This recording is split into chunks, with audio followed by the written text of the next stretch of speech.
വന്നാലേ ഞങ്ങൾക്ക് പ്രയോജനമുള്ളൂ, ഇല്ലെങ്കിൽ വേണ്ട. അല്ല, അങ്ങനെയല്ല, ബസ്സിന്റെ കാര്യമല്ല. ഇപ്പൊ ഞാൻ ചോദിക്കുന്നത്, നിങ്ങൾക്ക് ഇപ്പം എത്ര മണിക്കാണ് ഡ്യൂട്ടി കയറേണ്ടത്? 9:45. അപ്പൊ ഈ പറഞ്ഞ 9:05 ബസ്സുള്ള അതിന് മുമ്പ് ബസ്സില്ലേ?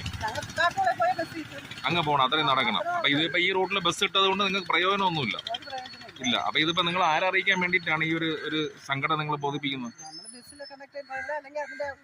കണ്ടക്ടറേയും ഡ്രൈവറേയും ബോധിപ്പിച്ചിട്ട് കാര്യമില്ല. ഉത്തരവാദിത്തപ്പെട്ടവരെ മന്ത്രിയെ ബോധിപ്പിച്ചാലേ കാര്യമുള്ളൂ. ഇപ്പം ശ്രീ ഗണേഷ് കുമാറിന് വേണ്ടിയിട്ടുള്ള മെസ്സേജ് ആണത്. ഓക്കെ, ആ അമ്മയ്ക്കൊന്നും പറയില്ല. ആ അമ്മയ്ക്ക് ജോലിക്ക് പോകണ്ടേ? താമസിച്ചാലും കുഴപ്പമില്ല എന്ന് തോന്നുന്നു. അതുകൊണ്ട് വലിയ കുഴപ്പമില്ല, പരാതിയില്ല. മഞ്ചൂര് വരെ പോകണം. അപ്പൊ അതിന് പിന്നെ ഓട്ടോ പിടിക്കേണ്ടി വരും. അവിടെ എത്തണം. ഇപ്പൊ സമയം എത്രയായി? അപ്പൊ ഇത് സ്ഥലം ഏതായിരുന്നു? വിട്ടിയം കാർമൽ സ്കൂളിനടുത്തല്ലേ? അപ്പൊ ആ റോഡും കൂടെ